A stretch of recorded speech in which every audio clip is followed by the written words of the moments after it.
Hello friends, welcome to Pompi's kitchen. Friends, আজ আমি তোমাদের সাথে একটি কাঁঠালের সবজি রেসিপি শেয়ার করব। ফ্রেন্ডস, তোমাদের যদি এই রেসিপিটি ভালো লেগে থাকে তাহলে তোমরা আমার চ্যানেলটিতে গিয়ে প্লিজ লাইক করো, কমেন্ট করো আর শেয়ার করো, আর সাবস্ক্রাইব করতে ভুলো না।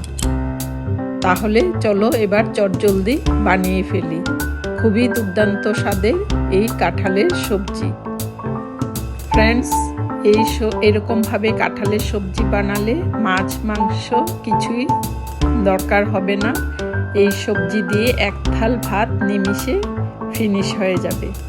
ফ্রেন্ডস, এবার আমি প্রথমে কড়াই বসিয়ে গরম করে নিয়েছি, তাতে সরষের তেল দিয়ে তেলটাও ভালো করে গরম করে নিচ্ছি।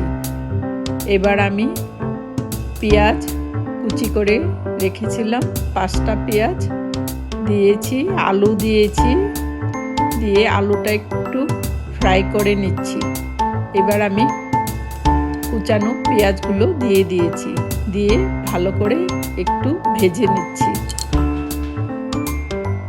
ফ্রেন্ডস, তোমরা এভাবে একবার ট্রাই করে দেখো, খুবই অসাধারণ হয়েছে খেতে। এবার আমি 3টি শুকনো লঙ্কা দিয়েছি আর 3টি তেজপাতা দিয়েছি, দিয়ে ভালো করে আমি ভেজে নিচ্ছি।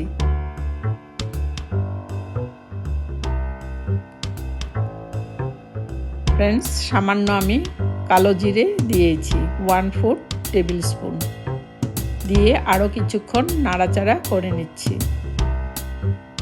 এবার আমি টমেটো দিয়েছি 3টি, দিয়ে ভালো করে আমি পেঁয়াজের সাথে আর আলুর সাথে ভেজে নিচ্ছি।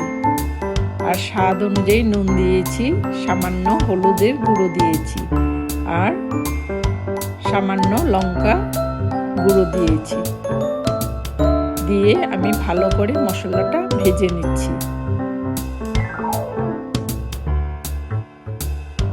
ফ্রেন্ডস, এই কাঁঠালের তরকারিটি আমি খুবই সহজ পদ্ধতিতে বানিয়েছি। তোমরা এইভাবে একবার ট্রাই করে দেখো, খুবই অল্প সময়ে আর খুবই দুর্দান্ত হয়েছে।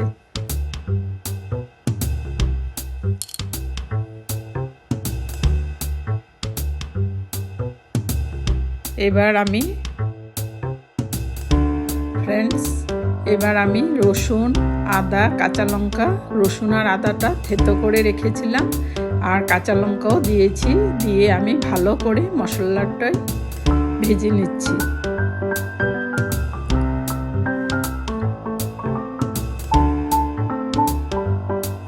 ফ্রেন্ডস, আমি কাঁঠালটা সামান্য একটু বয়েল করে নিয়েছিলাম। এবার আমি কাঁঠালটা দিয়ে দিচ্ছি মশলার সাথে। ফ্রেন্ডস, তোমাদের যদি এই রেসিপিটি ভালো লেগে থাকে তাহলে তোমরা আমার চ্যানেলটিতে গিয়ে সাবস্ক্রাইব করে সবসময় তোমরা আমার পাশে থাকবে। এবার আমি ভালো করে কাঁঠালের সাথে মশলাটি মিশিয়ে নিচ্ছি।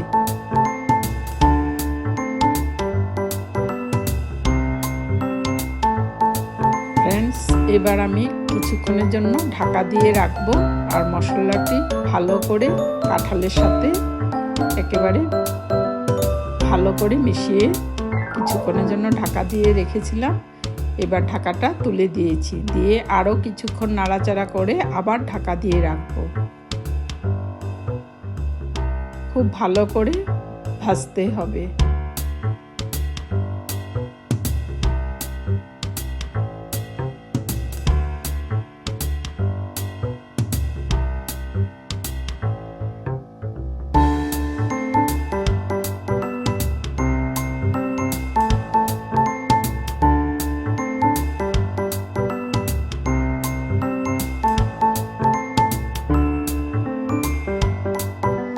এবার আবার ঢাকাটা তুলে দিয়েছি, দিয়ে আরও কিছুক্ষণ নাড়াচাড়া করে নেব।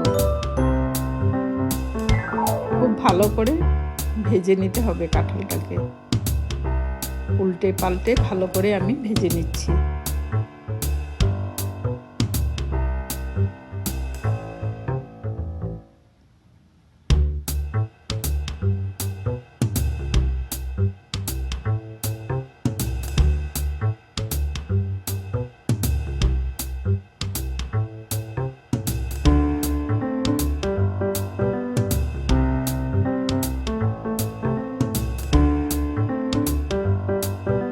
এবার আমি 1 টেবিল স্পুন জিরে গুঁড়ো করে দিয়েছি আর 1 টেবিল স্পুন ধনে গুঁড়ো দিয়েছি।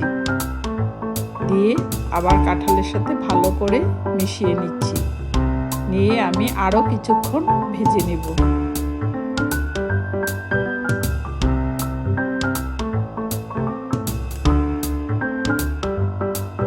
কাঁঠালটা যত ভাজা হবে ততই টেস্ট হবে।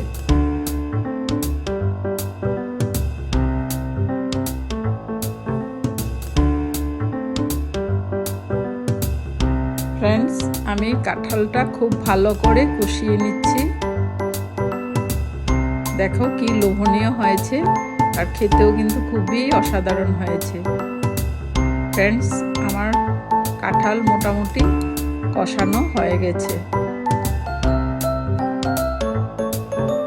দেখো কালারটা খুবই দুর্দান্ত হয়েছে আর খেতেও খুবই অসাধারণ হয়েছে।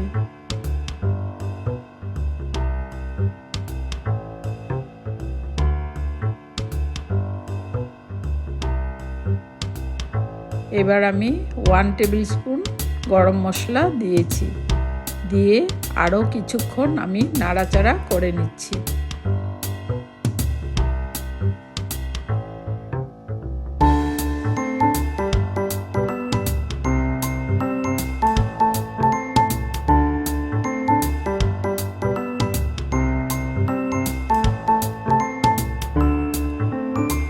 এরকম কাঁঠালের সবজি তুমি রুটির সাথে, ভাতের সাথে, সব কিছুর সাথে একেবারে জমে উঠবে।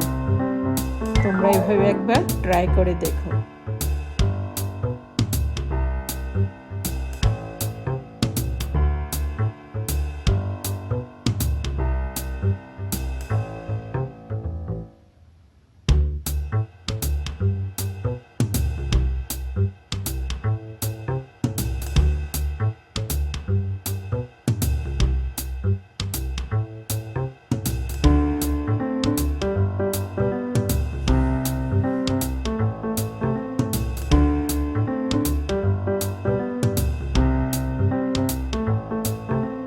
এবার আমি গরম জল করে রেখেছিলাম, গরম জল দিয়ে দিয়েছি।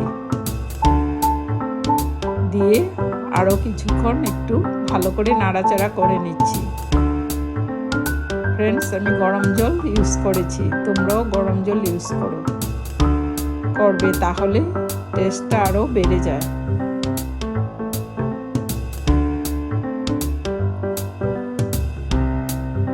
ফ্রেন্ডস, 5-7 মিনিট আমি ভালো করে সেদ্ধ করে নিচ্ছি ঝোলটা। ফ্রেন্ডস, আমার কাঁঠালের সবজি মোটামুটি তৈরি হয়ে গেছে। এতক্ষণ তোমরা আমার সাথে থাকার জন্য তোমাদের সবাইকে অসংখ্য ধন্যবাদ। আবার আসবো আরেকটি নতুন ধরনের ভিডিও নিয়ে। ফ্রেন্ডস, দেখো আমার কাঁঠালের সবজি মোটামুটি কমপ্লিট হয়ে গেছে।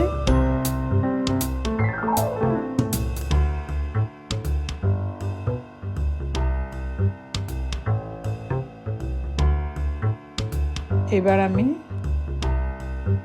সামান্য নুন কম মনে হচ্ছিল, একটু নুন দিয়েছি।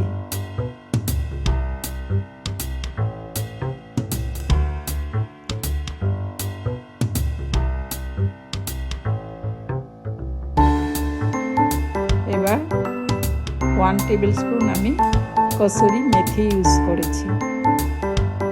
এবার আমি কাঁঠালের সাথে ভালো করে মিশিয়ে নিচ্ছি।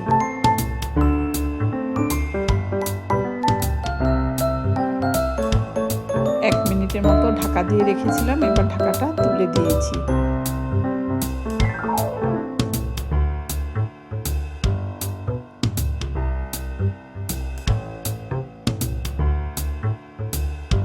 আর 1 টেবিল স্পুন আমি ঘি ইউজ করেছি।